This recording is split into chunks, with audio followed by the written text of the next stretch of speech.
if you want to be able to do this for the long term, you can't do that. If I knew then what I know now, I wouldn't even go as heavy as I did. The whole issue with working through or working around the injury and not really addressing what is causing it and just keep going and going until you get to the point where either your body breaks or you're just stagnant. Because I didn't want to take a break from heavy training and I didn't want to take a break from competing and pushing hard, kept figuring out ways to get around all these little aches and pains, and eventually got to the point where it's like, there's no other way around it, dude. Like, you got to take some time, you got to fix it all.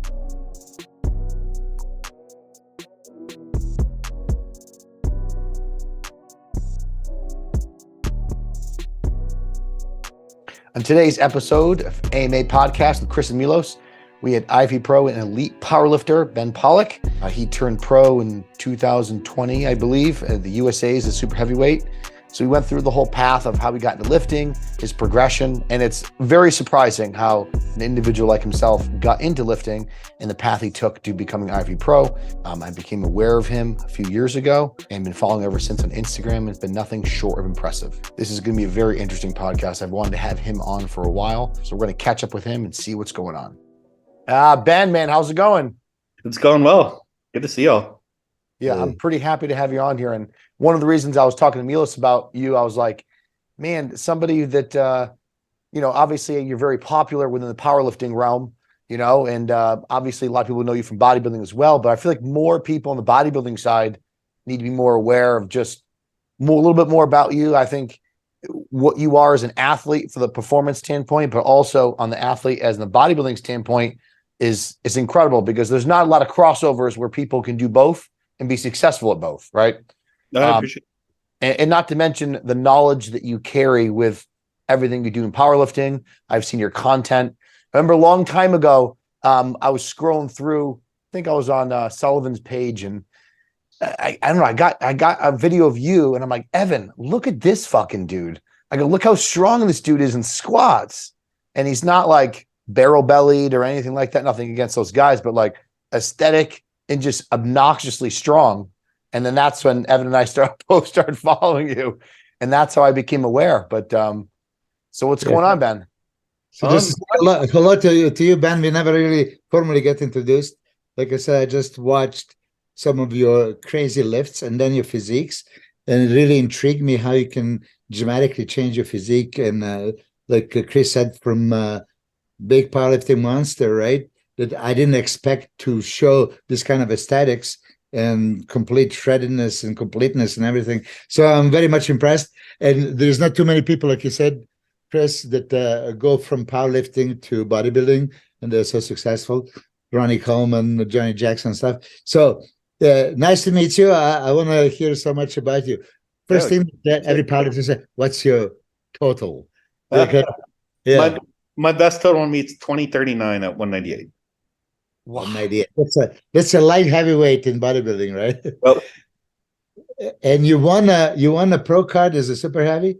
Yep, at USA's. Explain that. Yeah. My weight, I can flex. My weight fluctuates a lot. When I was competing in powerlifting, at least at my peak, I did some pretty dramatic weight cuts to be most competitive at meets, as competitive at meets as I could. So my biggest water cut was I went from 227 to 181 in 10 days, and that was pretty brutal. So I was pretty familiar with gaining a lot of weight, losing a lot of weight pretty quickly. But it was probably about, let's see, my last powerlifting meet was in 2018. So it was 3 years in between then. I competed at 181 in between then and USA's. Well, that intrigues me, because I'm a huge fan of MMA, UFC, and all this stuff. And I see the weight cuts that they do. We do it differently for bodybuilding, right? But for bodybuilding purpose, I can dehydrate, I can lose weight, all this. I don't have to perform.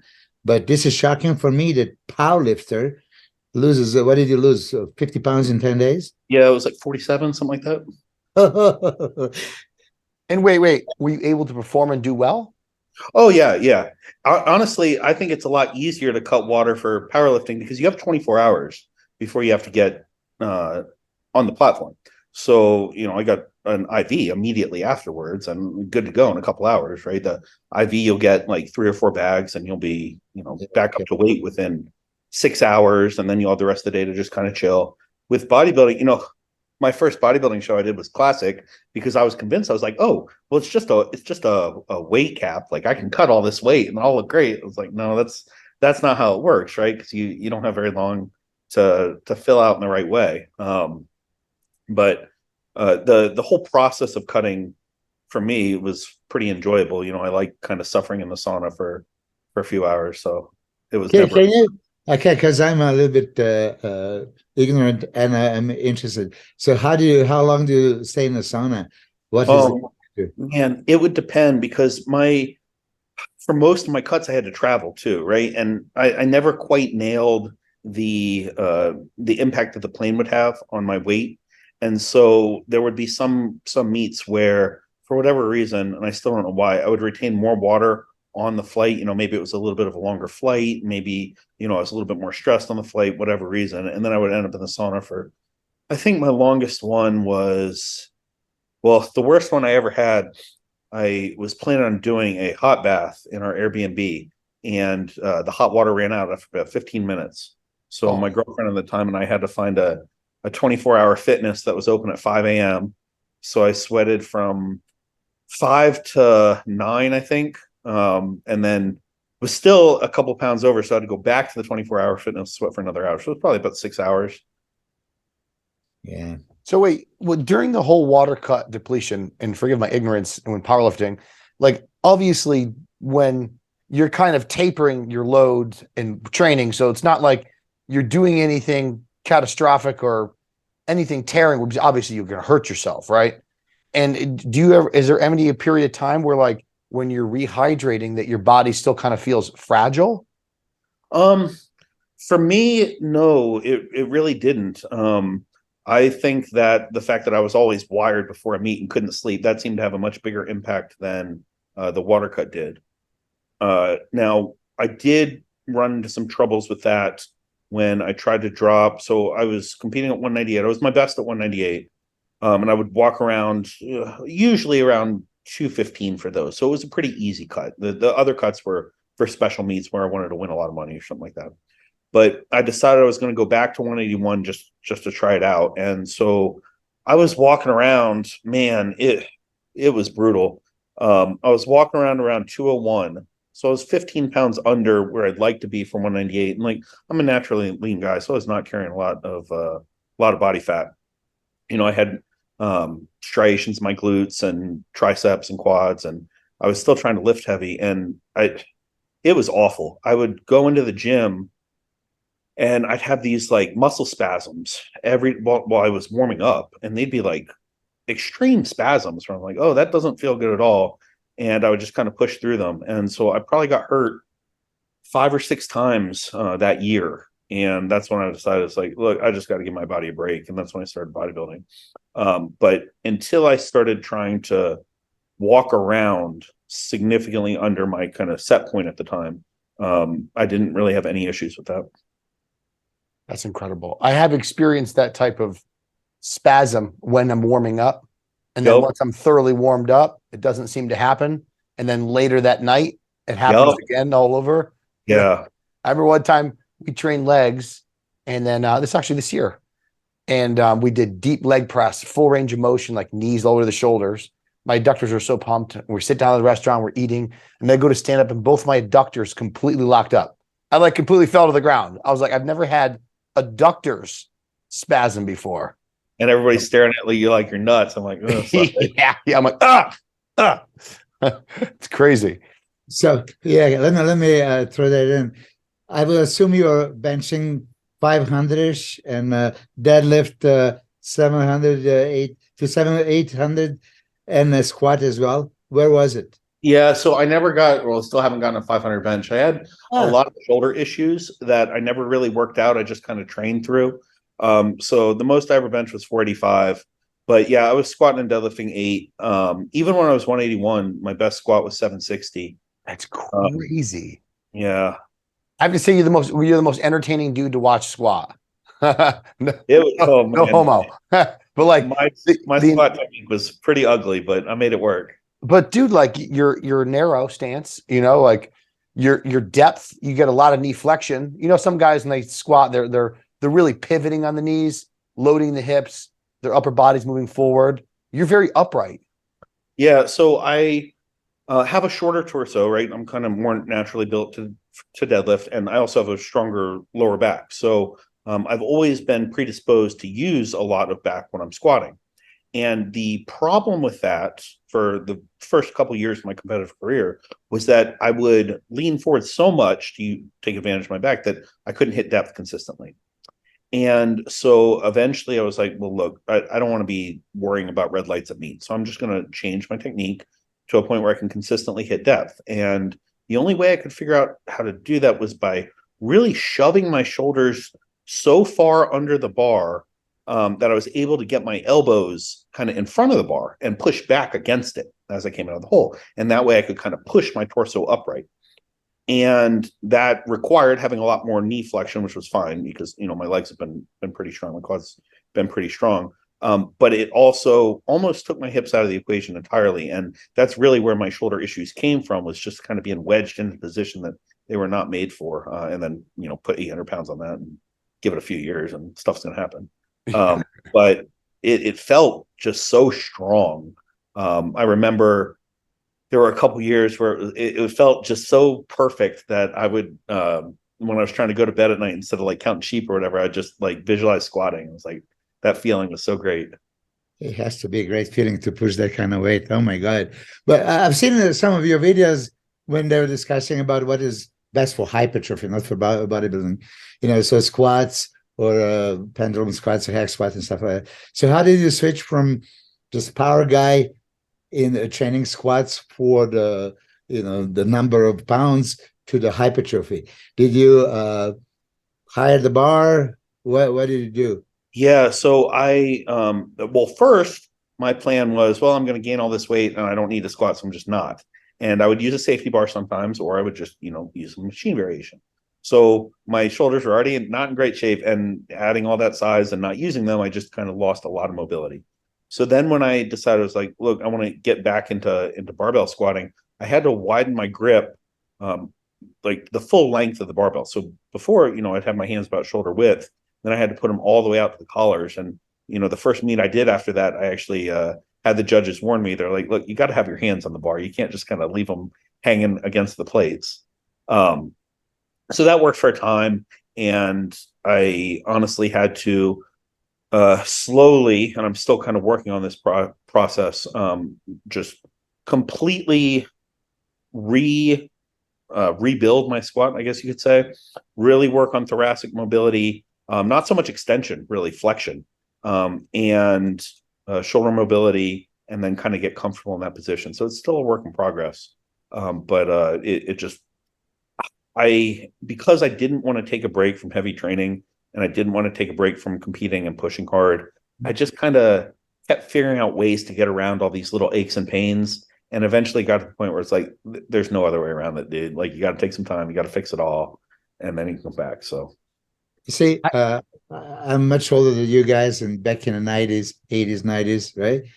There's unthinkable that you have a leg workout without squats. I mean, I finished my career, I was squatting. There was not a single leg workout I did without squatting. It's a holy grail, right? How many people squat nowadays, you think, in pro bodybuilding? I'm serious. Probably not very many. I was like, I had the same mindset as you for a long time. But then when I was more focused on size, it really got discouraging, because I'm like, well, I'm never going to set a PR. Like, I'm not going to squat 900, you know, if I'm focused on contracting my quads and stand more upright.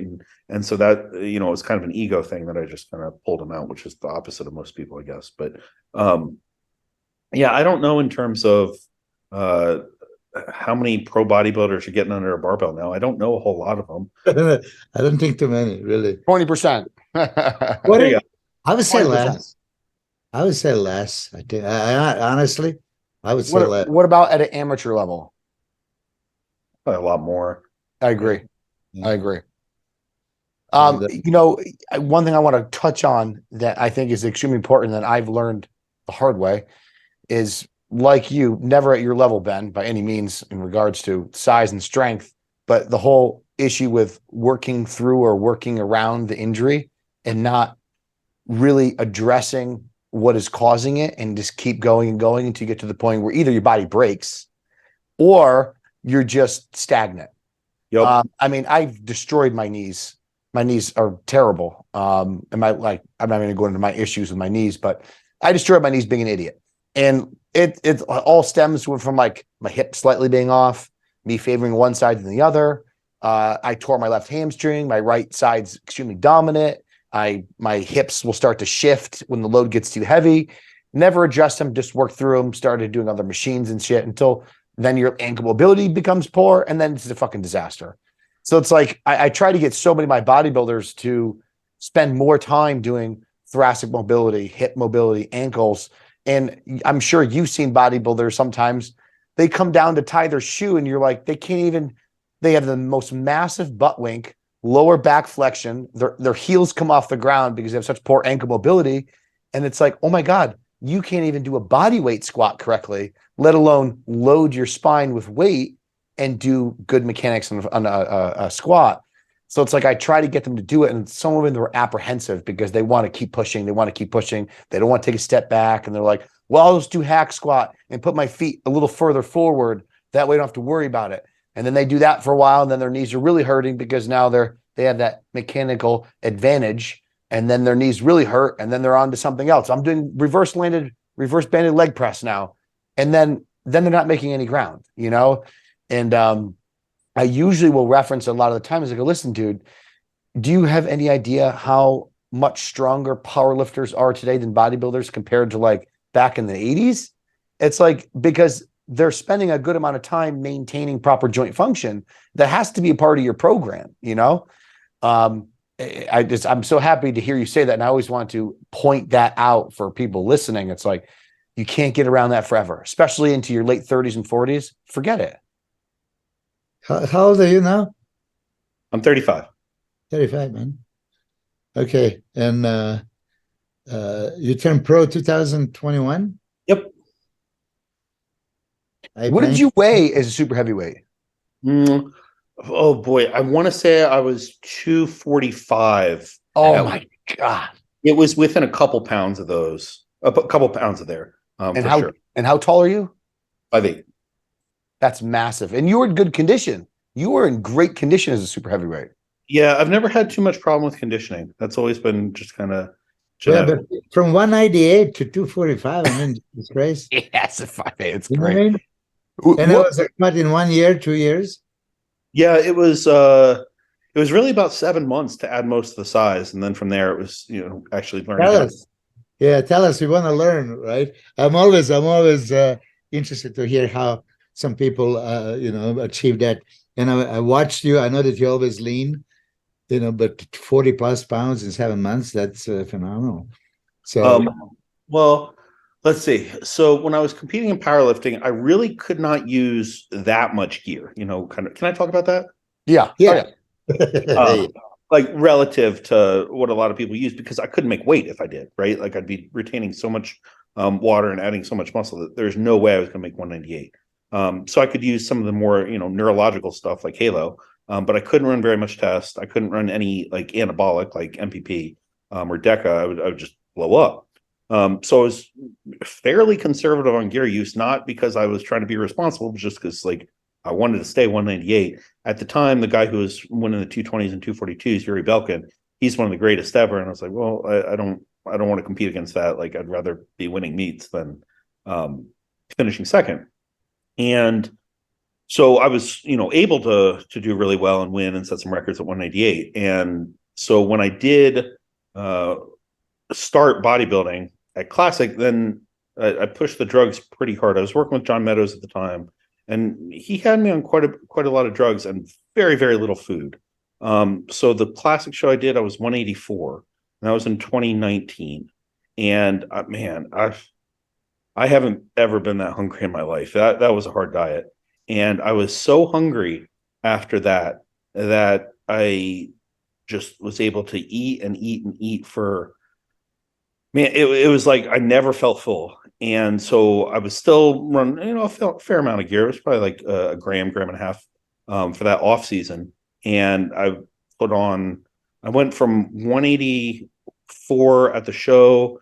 I was 240 by the end of the year, and it was NAs, so it would have been late August, early September, around then. By the end of the year, I was 230, and it was just because I was eating everything. And then after that, it got harder, and I, kind of had to push a little bit to get up to 240. But I wanted that pro card so bad that I was like, I'm just going to force feed, and so it was, honestly, kind of like brute force for most of the size gain. But I really think all that powerlifting, where I was dieting for most of the time to stay light, and then doing the classic show on top of that, it really just set me up to have that kind of a huge rebound. You'll see guys who they'll do a show and they'll have a rebound after show, and they'll add a ton of like quality size pretty easily. You figure, well, if you're dieting for 3 years, something like that, then it's going to be that much more dramatic. The way I look at it too, it's like coming from the powerlifting background and having to master and understanding movement patterns, proper function, rehabilitation, maintaining mobility, stay on low gear, and then transferring your knowledge of movement patterns into hypertrophy program with an insane appetite, your genetics, and then finally being able to use gear like you should be in bodybuilding. That's like the perfect storm.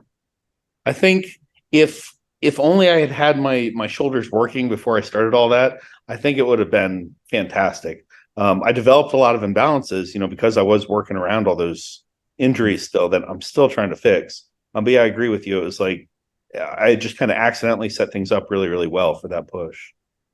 But I'm curious because I was friends with John Meadows. I actually coached him at one point, and a lot of times, we discussed many issues. He said he starved you to death. Like, tell me, like, what do you mean, like calorie wise, protein, carbs, fat? Yeah, I mean, it objectively, right? It was not that much of a terrible diet. It was just I was so lean for so long that it felt like I was starving. And I talked to John about that once, and he's like, yeah, man, it hurts to be that lean, because John had me leaner than I'd ever been in my life, and hopefully ever leaner than I'll ever be again. But my calories were like fairly high. It was, I'm going off memory here, but I want to say it was around 2,800 calories a day, which, like, you're not starving, right? But it felt like I was starving, man. Like, it was awful. My activity was very high. I was doing cardio every day, and I was training for a very long time every day. And then I have a naturally pretty fast metabolism. So, but I could find the diet. I'm sure I still have it somewhere. Yeah. I mean, I'm always curious, right? Because isn't it funny though? Like you said, it's totally subjective to you and how you're feeling. Milos, I'm sure you've been in preparations before where calories were higher than the previous prep, but you're way hungrier. Yeah, for sure. And then like body fat's peeling off, and you're like, I'm starving, but I'm eating freaking 90 carbs a meal. Yeah, that's why I want to know, because I'm pretty similar with John Meadows. We have a similar concept, right? But if he had to drill you down into, get leaner, then I can only imagine you were ripped to pieces. And then you start eating, and it's like why did you double up the calories? The same foods, but double up? No, it was so many carbs. It was something like 1,000 grams of carbs a day, and very low protein and very low fat. So you're hungry all the time. And then having some sort of like cheat meal every night, not like just eating whatever, but just trying to eat, okay, what food is going to have a ton of carbs and not much fat, not much protein. So there's this, I'm allergic to milk, but there's this like brand of dairy-free ice cream that's like, it's just pure sugar. And so I was just like going through pints of that to get down more carbs. And poor guy, huh? Yeah, I feel bad for you. Your digestion held up fine? No acid reflux, anything like that? My digestion held up for a long time, and then I did get I got some pretty bad acid reflux. I think mostly from the sleep apnea that I didn't get treated for a long time.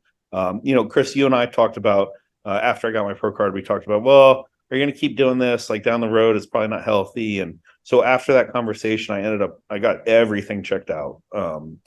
And the only thing my doctor was kind of worried about was I had some right ventricular hypertrophy, which is from sleep apnea. And they're like, so do you snore? And I was like, at one point, the neighbors came over and got very upset because they wanted to know why I was vacuuming at 2 a.m. Like, I'm not even awake. I was snoring. How far are your neighbors? Yeah. So eventually I got a CPAP, and so but yeah, I think that was the one mistake that I definitely made health wise, was not treating that. How are you sleeping with it now? I've never been a great sleeper, but I sleep a lot better. So I'll generally get like 4 hours at once, and I'll wake up and I'll be up for a little bit and then get another 4 hours. Dude, let me tell you, I got so bad with sleep apnea, and I was in denial. I'm like, I'm not wearing that stupid machine. I'm not doing it. My dad's a physician. My dad's like, and then telling me all the things that can happen. And then he goes, also, he's like, if you're not sleeping, he's like, you're clearly not recovering well from training. So I'm like, that's a motivation to go check it out. I get my sleep study. They're like, you woke up 263 times that night. And I'm like, they're like, yeah, you have severe sleep apnea. And then when they get me in the machine, they brief you on, they're like, it's going to take some time to get used to all this. Nope. I put that thing on. Out. Blacked out. It's like, hey, I can breathe. Let me go to bed. Yeah. Yeah. I woke up 5 hours later. I was like, I feel fucking great. Right? Like, amazing. Yeah. I'm like, this is amazing. That was so cool. Bro, I was so paranoid. I had to buy another machine because, like, just in case it broke, I'm like, I got to have another one on standby. Yep. So funny. Now, what made you, obviously I could probably already answer this, but I want to know in your own words, you've always had a lean physique, right? So obviously you had good muscularity, and your body definitely resembles a bodybuilder easily in a powerlifting lineup. Now, did bodybuilding ever appeal to you when you first started training, or were you like, dude, I love lifting heavy weight? So I always thought bodybuilding was like the coolest of all the kind of strength related sports, and always wanted to be a bodybuilder. And I was in college, right? I had no idea what I was doing. I was messing around. Because I have pretty fast metabolism, had a terrible time gaining weight. And so I kind of got frustrated, whatever. And after I graduated from college, I was training at a gym that just happened to have some strongman stuff over in a corner. And so one weekend I'm like, well, they look like they were doing all this crazy stuff, but they had metal music blaring and all. It looked like fun. So I tried out one time and I'm like hooked. Like, I love this. Like, this is just a blast. And so I do like just kind of like a local competition and have a ton of fun. And I'm like, okay, well, like, I'll give this a try. So I sign up for a real strongman show. And while I'm training for that, I tear my bicep. I weighed 170 at the time, and I was trying to flip 1,000-pound tire. And I almost got it. I got it to my hip a couple times. And I just couldn't. I wasn't tall enough to walk it over, which is usually what you do once you get to your hip. So the guys are egging me on, and I'm like, all right, I'm just gonna go after this thing. And I kind of bull rush it, and I pop my bicep. And this is this proximal or distal? Distal. Yeah. This would have been 2009, 10, 2010, something like that. And so after that happens, I'm like, well, it's going to be asymmetrical forever. I'm never going to be a bodybuilder. So let me just train for strongman still.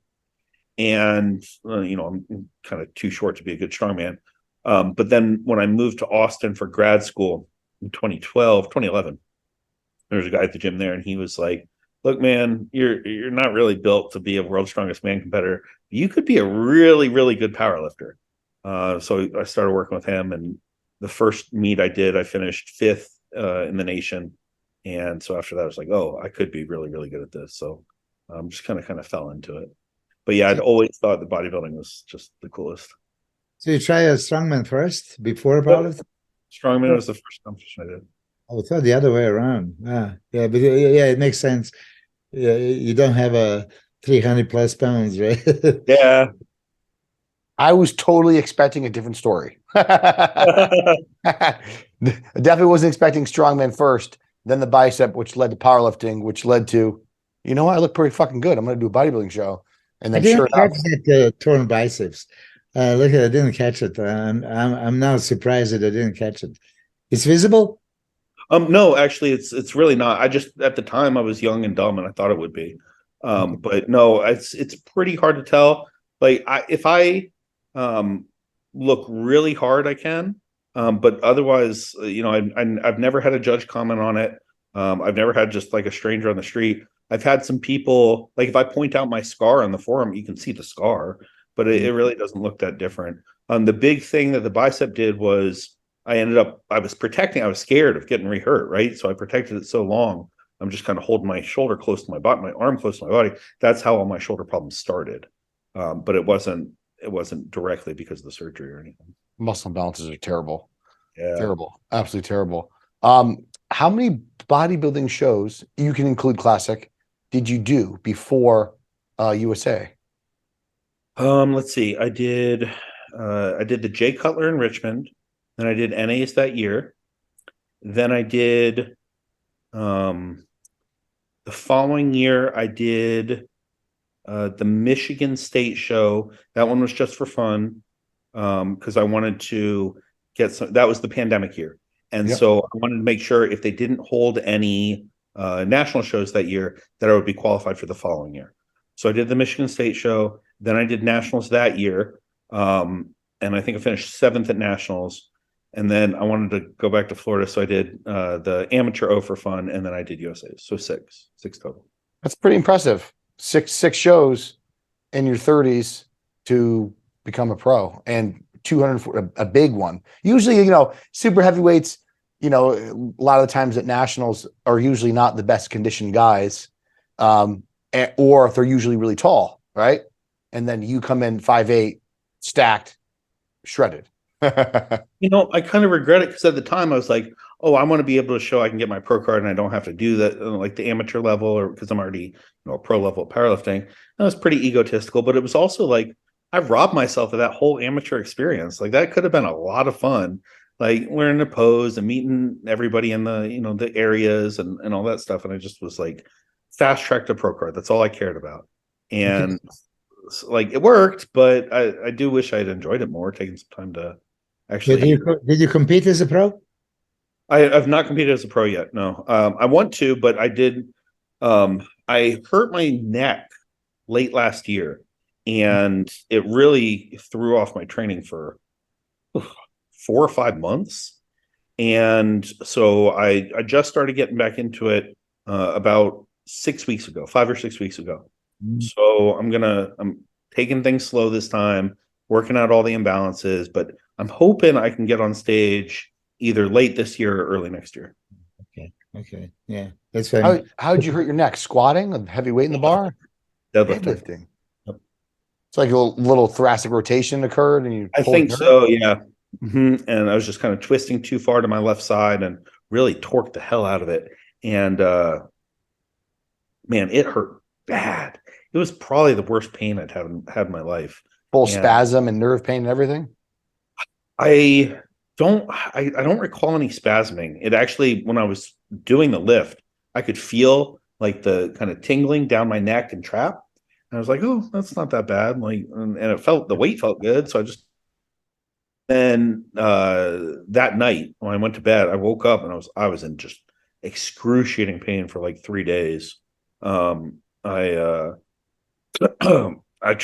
some muscle relaxers from the ER, and those didn't do anything. I ended up having to get, I took prednisone for 10 days, which was awful. Prednisone gave me worse side effects than any steroid I have ever taken by times 10. Like I would rather run 10 grams of tren for 10 weeks than to it was awful. But it got rid of the pain and everything. So yeah. You always know when an injury's bad is when it happens later. Yeah. Usually when it happens right away, sometimes it starts to fade. But if you're like, yeah, I may have hurt something, I don't know. And then like 6 hours later, like, I can't move my knee. Then you're like, oh, fuck. Yeah. Ben, let me take a liberty and tell you this. This is what I said to Chris many times before. I was irritated by my father telling me back in the day, your body is not designed to be pounded this heavy, this long for years and years, right? And back off. So Chris and I were talking many times at discouraging the people like you to continue super deadlift and the super heavy squat and all that stuff, especially at the age of 35, right? My father would always say, wait until you're 40 and then wait until you're 50. Seriously, when you look at the careers of the bodybuilders, it's impressive what you do. Okay. So I know that you have that warrior inside you. And when you go there, it's not a workout unless I die here. Right. But now, especially because you're maybe preparing for your first bodybuilding show, these things are probably not necessary. You have to be smart about it, because you already had a shoulder injury, now neck, and you have so much quality muscle mass. I mean, really, I dissected your physique. It's all there. And then you have a fast metabolism. You can get in shape, quite quickly. You're the guy who can gain and lose 40 pounds in a month, you know? So seriously, I mean, I don't know you, and I'm taking a liberty to just think loudly. If I would give you some piece of advice, what I was saying to many people, if I knew then what I know now, I wouldn't even go as heavy as I did. Because, it feels light for me, stuff like that.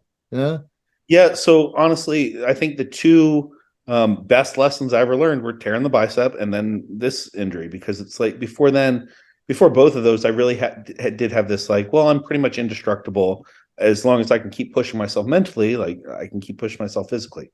And so both those injuries made me kind of like take a step back and reevaluate and be like, look, it's great that you push yourself hard, like whatever, get your ego out, being the hardest worker in the room and all that junk.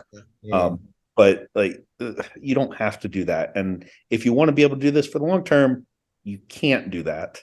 So I as terrible an experience as it was, like it hurt really bad.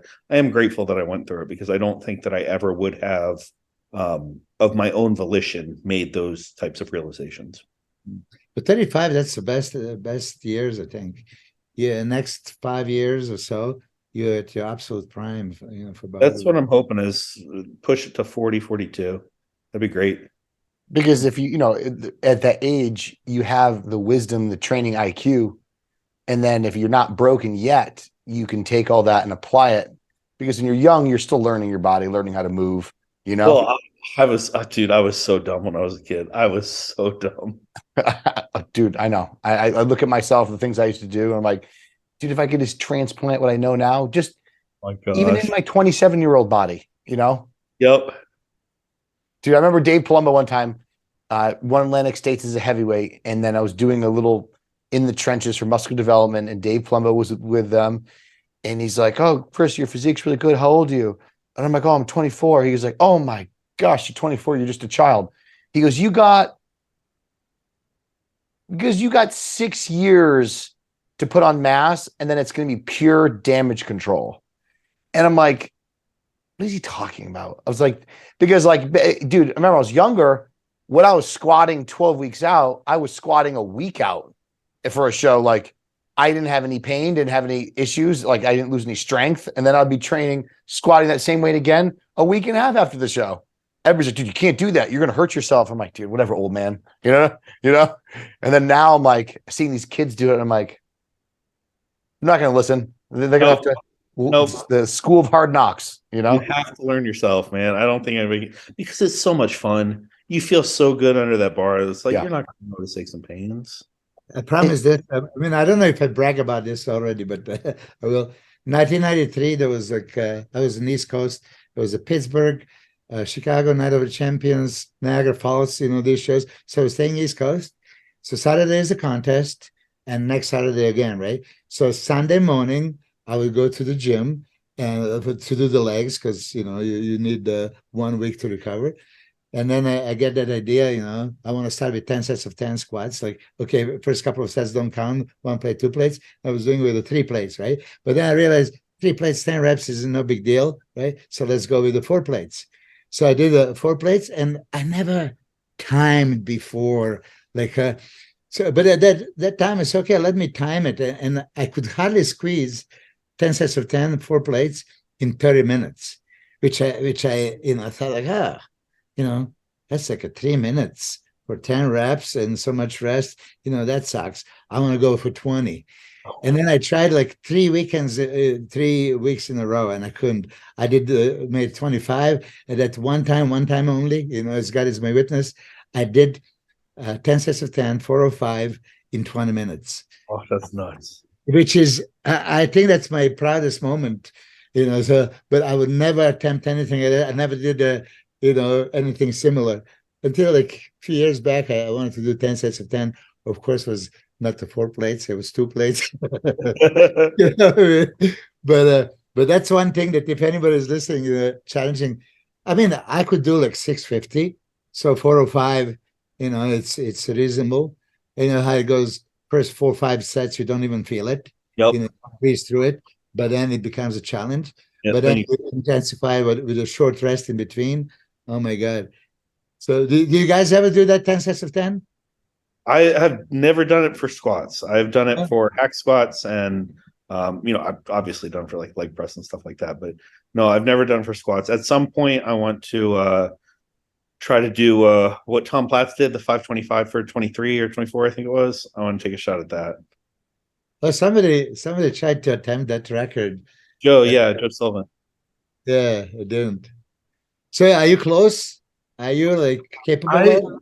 I am pretty sure that I could get close. Yeah, I haven't actually gone all out for it, but I've done 405 for 30 pretty easy. So I think that if I trained for it, it'd be there. So what was Tom's record?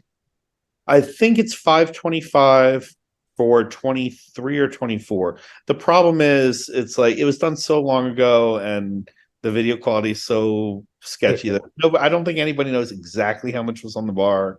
And then he was wearing like one of the like real old squat suits, which doesn't really do much for you at all. But it's just really a number that people have picked out that, hey, this is super impressive if you can do that. So, and he was upright squatting. Oh, man, it was nuts. Yeah.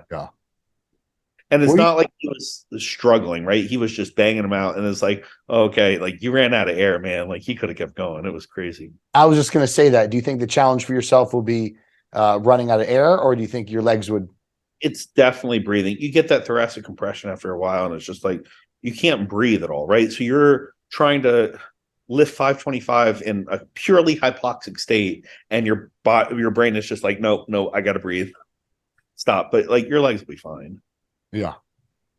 I always wondered that. It was like I've never done the 10 sets before, but I've done 5 sets of 20 and things like that. And cardiovascular wise, I've always been pretty good. And that it's usually my legs that were just like adios muchachos. But I'm not holding my breath or bracing like a powerlifter either. What you'll see happen a lot of times on those heavy sets is that when it gets, or those longer heavy sets, when it gets towards the end of the set, the lifter will start pushing the bar backwards down off their back, so they have more space to breathe. Right? They want to get air up in the chest, and then it'll get to the point where they can't maintain that bar position. That's why they'll have to end the set. When Regan was complaining to me, I can't breathe. I said, "Don't breathe, just squeeze." So you had to make that. I can't breathe. I said, "Don't breathe, just squeeze." Of course, it's a completely different story. But wow, so I would love to see this, but don't hurt yourself. I mean, you're at the beginning of your pro career, bodybuilding career, right? So, yeah, I really want to encourage you because I'm trying to convince Chris to come back in the competition. And I think I did. He has a phenomenal physique. I really love your physique. I mean, I was impressed. Like, gee, you have that strange combination of everything, size, thickness, width, quality. I mean, I really appreciate that. I'm going to get on stage and I want to have a long pro career if I can. I am trying to take it slow because of exactly what I said. It's like, A, I don't want to be dumb again and get hurt. And B, it's like, I really feel like I almost wasted my amateur career just being focused on, let me get the pro card as fast as possible. So it's kind of like, you got it. You got it. It's like Jose denying his pro card like 4 times.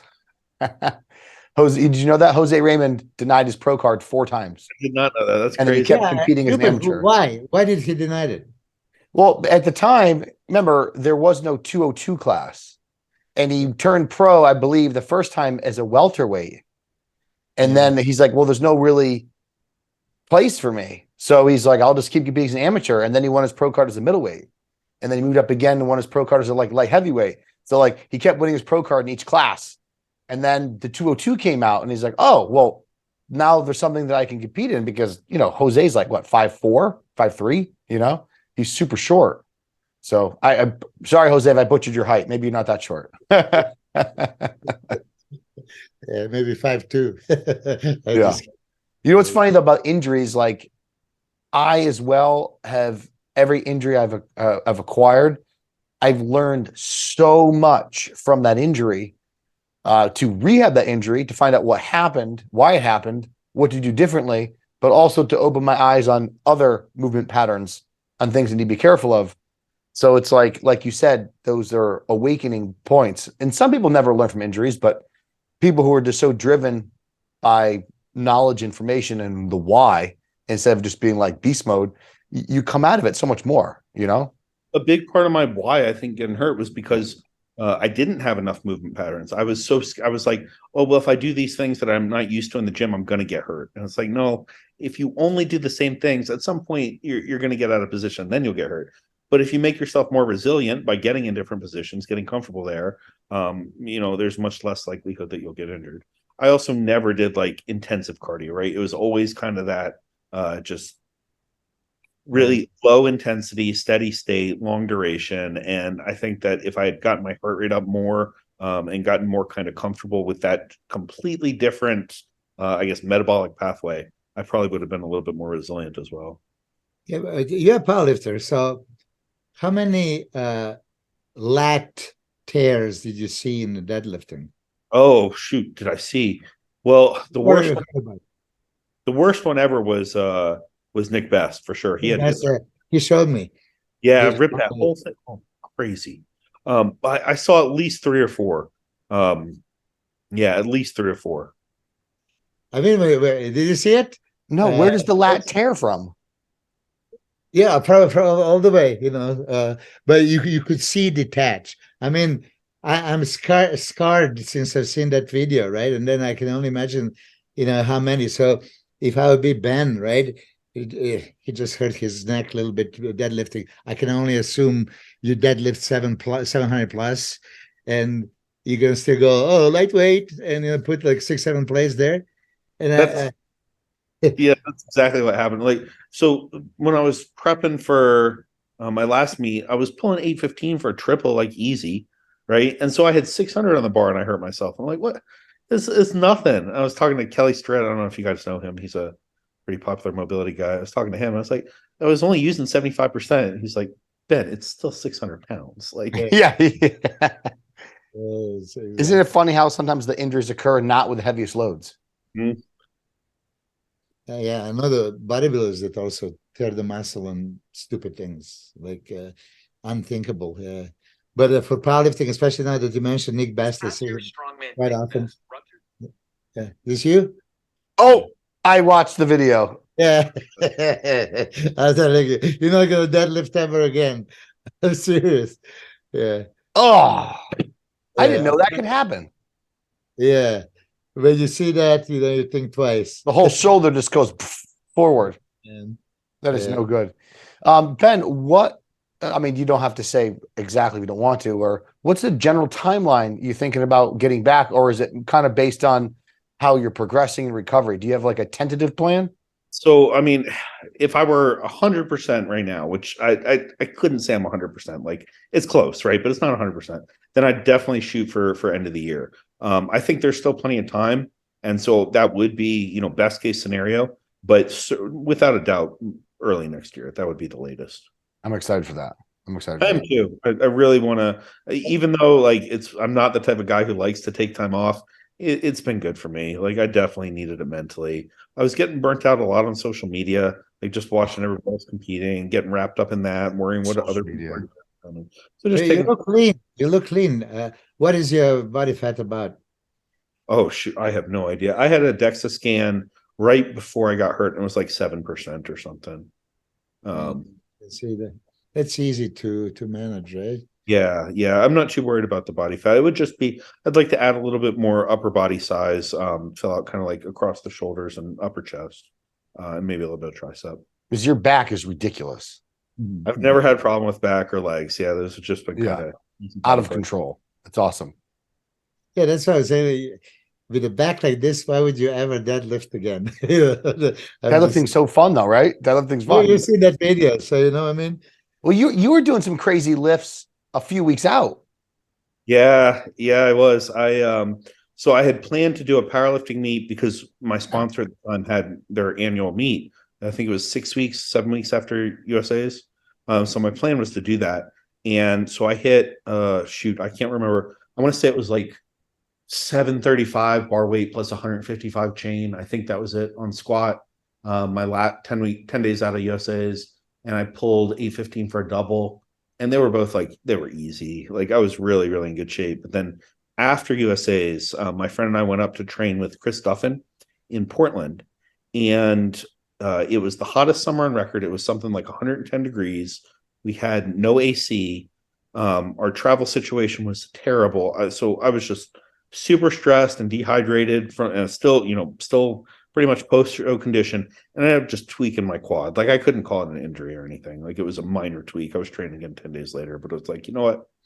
I don't need to be getting under a max 900-pound squat in 4 weeks. So I kind of phoned it in. I think I squatted and pulled like 660 and bench 220, something like that. You know, one thing before we close out, what's funny about time off is I'm the same way. I think all of us are. It's like doing time off voluntarily versus like, hey, I'm moving across the country. Now's a good time to, I'm opening another business and this is happening.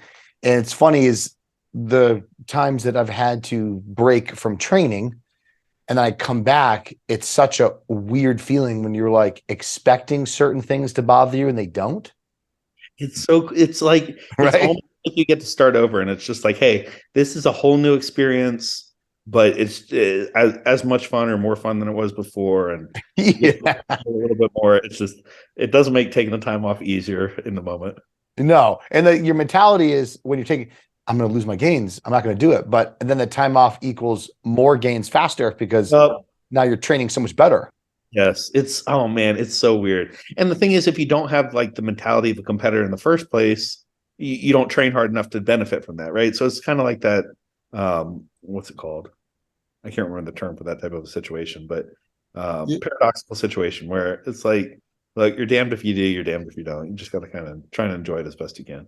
It's awesome. You brought up one thing that Christian nutritionist also, and we always talk about the protein and everything, but it struck me that you were not on high protein, but then later you went to like 1,000 grams of carbs. Did you increase the protein? What is your protein intake anyway? Yeah. Ended up increasing it pretty quickly. Right now, it's about 260 grams a day. I'd have to look up exactly, but it's right around there. And the reason I don't know exactly is because I have some meals that are kind of macro-based, and I have some meals that are just amount of food, but it's right around 260. But that's like gram per pound, right? You're about 260? A little bit over that. I'm down to 240, with the injury and everything. Oh, so you competed 240, right? You competed 240? Yeah, I was 240. I think I was 245 for day one of USA's, and then Shelby dragged me out. I was working with Shelby Starnes. He dragged me out a lot for day two. I think it was 236 day two. But yeah, I would want to put on a little bit more size before I do a prep. 1 second. 245 day one, 236 day two. I dry out easy, man. I dry out real easy. Oh my God. Milos, what do you think of that protein amount? Insufficient for me, right? I'm just thinking, and we can go back and forth a million times, but I know majority of the guys went 400 or 500, and that was a standard. Of course, you're gonna say it's not necessary. And look, I mean, Ben is a monster. Like you said, you were so impressed. So do you really need? For me, if I'm going to increase any macronutrient, this is the safest one, right? So what if it's excess of it and then some going to convert it to glucose? Okay, so be it. But one thing they always want to ensure is constant influx of amino acids. I have them available for any need, whatever needs to go. You know how to get, if something is missing and needs to be synthesized, and this essential amino acid is missing right now, you're going to have to stop and wait until it's available. So I never wanted to be in that position. If I'm true to my maximizing everything, right, I ensure there is all essential amino acids at least. That's why I would even throw in like 10 grams of essential amino acids in between meals. So I was throwing in like 60 extra. Charles Pollack went up to 120 extra essential amino acids a day. So for me, I could possibly lower the total amount of protein, right? but I would insist of, just in my mind, it could be placebo, it could be like completely ridiculous. But if I know that in my bloodstream at any point I have all my building material and nutrients, and you know how the messenger ribonucleic acid is looking for lysine, boom, find it. Now transport is bringing it back to the space it needs it. Okay, it has to locate the lysine, but if it goes looking for it, it doesn't find it, guess what? You're going to have to wait, and then you compromise. So for me, I would try in these journals that I have here, I showed you a million times, my average is 450 to 550 grams a day for 15 years straight. I mean, okay, I'm lying few days here and there, when you do something stupid and you miss it. But for me, was I have to check, good day, good week, good month. Because you see, I was competing against Dorian, Ronnie, Chris, Flex, Kevin, Paul, Lee, and all this shit, and I'm a smaller guy, right? So I said, okay, I have to, hardest worker in the room, I have to, do everything that it takes. And nutritionally, I mean, I know I had to force feed myself.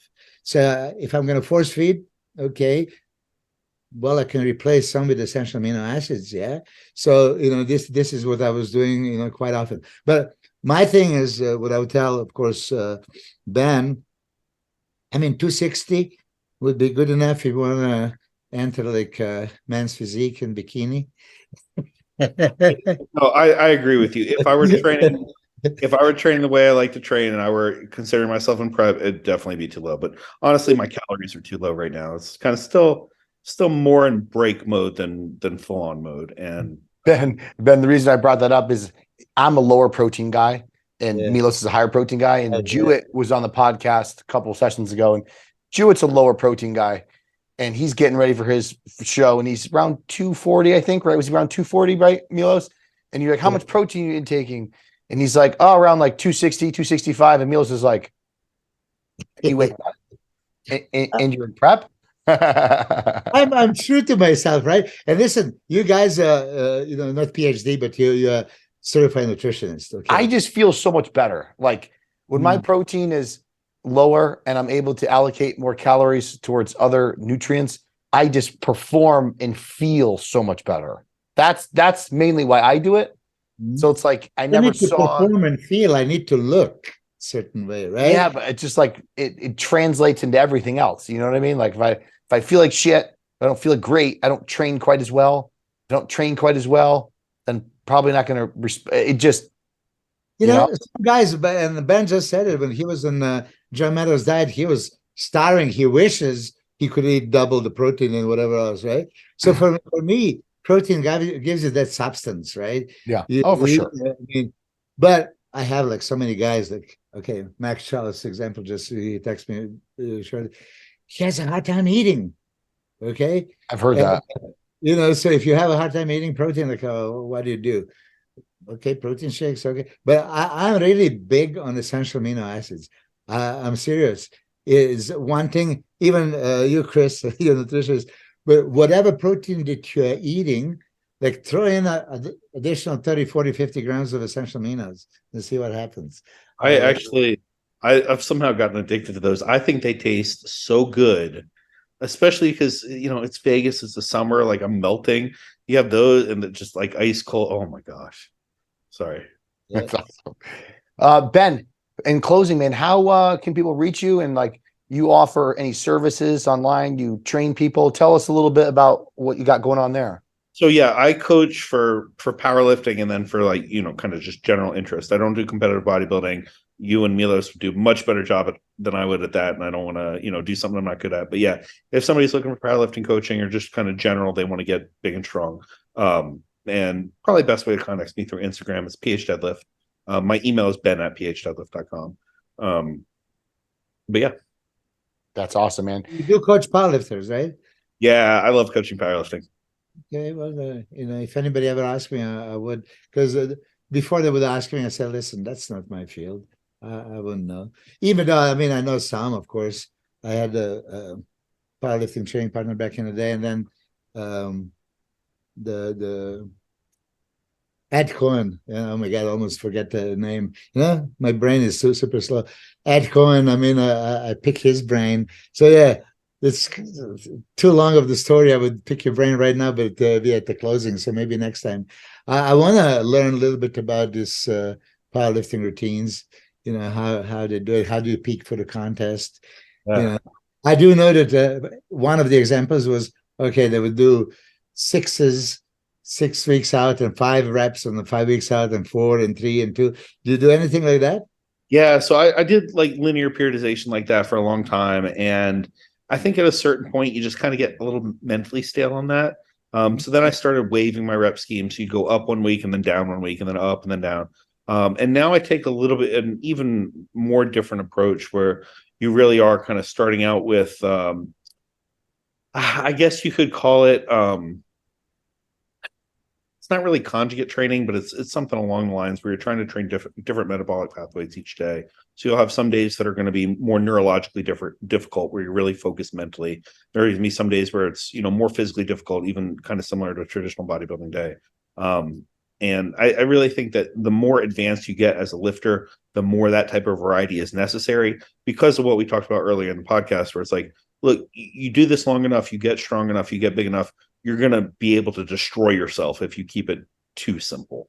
For guys who are just starting out, it's like, well, you got to keep it simple so you can learn, what to do and how your body's responding. So there's kind of a blend there based on a lot of different factors. Real quick, do you offer exercise correction programs, like working on mobility? Like if somebody had issues with squatting and they say they're not a power lifter, but they're trying to figure out how to fix their squat, can you do all that stuff too? Yeah. If they're looking to correct a powerlifting movement pattern, absolutely. If they're trying to rehab, like they're like, look, I tore my AC joint or something like that, I'm like, no, that's not my wheelhouse. Like, I have a couple PTs that I like, and I'll direct you to them. But yeah, if they're trying to fix a powerlifting movement pattern, absolutely. Okay, cool. Because I usually, I know Matt Mills. Yep. Yeah. I'm good friends with Matt. And so I've been referring people to him, and I know he's been booked and referring other people. So I'm always trying to find good resources to send people to. Yeah. I think Matt Mill, he moved Lightning recently, right? He's a great location. Oh my Lord. And I moved from Connecticut. I don't live there anymore. I live in Texas. So it's like right as he moved over there, I'm leaving. And I'm like, damn, Matt, this gym's I've heard it's nuts, the new one. Yeah. And it gets crazier and crazier. And he's charging people like $30 every time they don't react the rates. And then after like 3 times, you're out. Like, dude, it's no bullshit. But I agree. It's like, put the shit away, put the things away, keep it clean. That gym environment. Yeah. Respect the equipment, Well, Ben, man, I really appreciate it too. It was awesome having you on. I'm really glad people get to hear a little more about you. And we're really excited to see you hit the pro stage, and maybe during prep, not too deep in prep, I'll give you that. Maybe in the middle of prep, 10 weeks out, we can get you back on the podcast. Yeah, absolutely. Awesome. Nice to meet you, Ben. It was great talking to you guys. Thank you for having me. Take care. Put my body in the dirt.